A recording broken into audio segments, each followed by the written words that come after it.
Hey, salut à tous, c'est Stéphane de Neotech. Aujourd'hui, je devais absolument vous parler d'une machine qui a fait parler d'elle sur les réseaux sociaux. On n'arrête pas d'en parler. Vous savez de laquelle il s'agit? Oui, la Creality CR10, parce que c'est vrai, la Creality CR10 a énormément de qualité. Le but de cette vidéo est de vous la présenter tout simplement. Il y aura des vidéos complémentaires ultérieurement, tout de suite après le générique.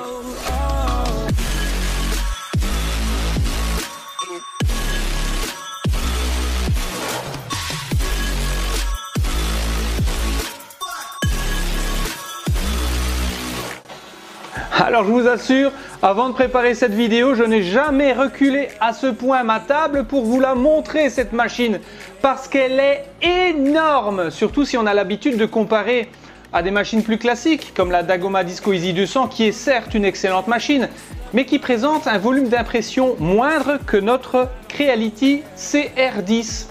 Cette Creality CR10 propose énormément de possibilités. Premièrement, il faut savoir qu'elle a un volume d'impression de 300 par 300 par 400.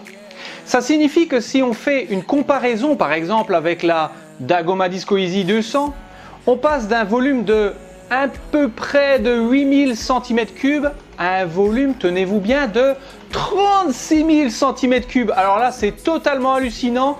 On peut se permettre des prints de ce genre, comme par exemple une magnifique tour Eiffel que j'ai imprimée de 39 cm et une autre statue de la Liberté de 39,6 cm.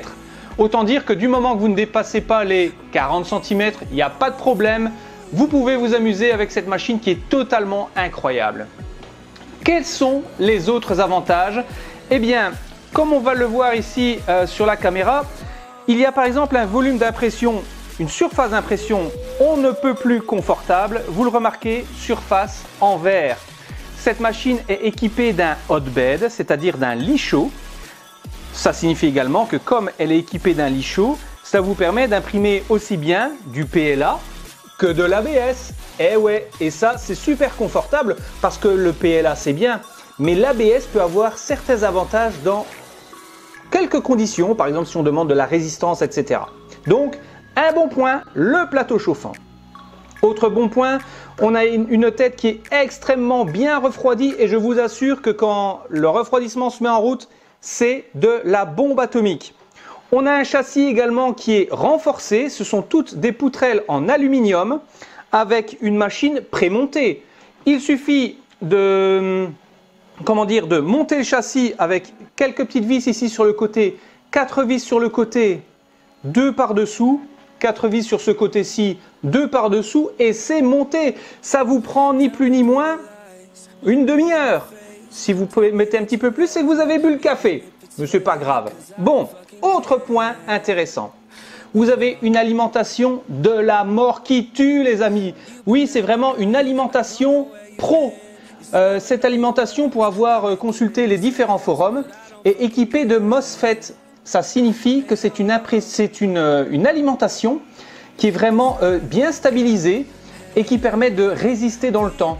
L'intérieur également de ce boîtier d'alimentation est vraiment des plus sécurisés parce que tout a été installé avec des connecteurs, vraiment ils ont pensé à la sécurité. Autre petit avantage, on a un support bobine sur la machine qui est vraiment des plus pratiques. On peut mettre des bobines de 500, 750 voire 1 kg et plus si affinité, mais jusque 1 kg ça passe crème. Deuxièmement, on a parlé du montage, mais il y a également les faisceaux. Alors comme on le voit en gros plan, ce faisceau est monté en quelques minutes. Vous avez des faisceaux principaux avec des connecteurs à visser et ensuite sur les différents axes de la machine, vous avez la possibilité de connecter de façon très rapide cette machine.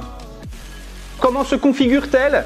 Eh bien tout simplement avec Cura par exemple. Si vous avez Cura, Repeater ou tout autre slicer à votre disposition, il encaisse tout, il n'y a pas de problème. En plus de cela, vous avez un plateau réglable, on l'a déjà dit chauffant, mais il est réglable. Et une fois que vous avez fait les petits réglages de base, un petit coup de lac sur la surface de verre, vous printez molto bene. Franchement, il fallait que je vous en parle de cette machine, de cette fameuse Creality CR10. Ultérieurement, on fera des vidéos plus abouties sur les spécificités de cette machine, sur les prints possibles, etc. Divers updates également, pourquoi pas. Donc, rendez-vous sur Neotech. N'oubliez pas d'activer la petite cloche parce que sans ça, pas de notification en temps et en heure. Et c'est surtout embêtant pour les lives. Et n'oublie pas, dans mes lives, il y a souvent des petits cadeaux. Alors, rendez-vous souvent le vendredi. Alors, si tu as aimé cette vidéo, n'hésite pas à la liker, ça me fera vachement plaisir. Et si tu veux en savoir plus sur la technologie, sur les imprimantes 3D, sur les tests de filaments, des nouveaux produits qui sortent, c'est ici que ça se passe. Et moi, je te dis à ciao!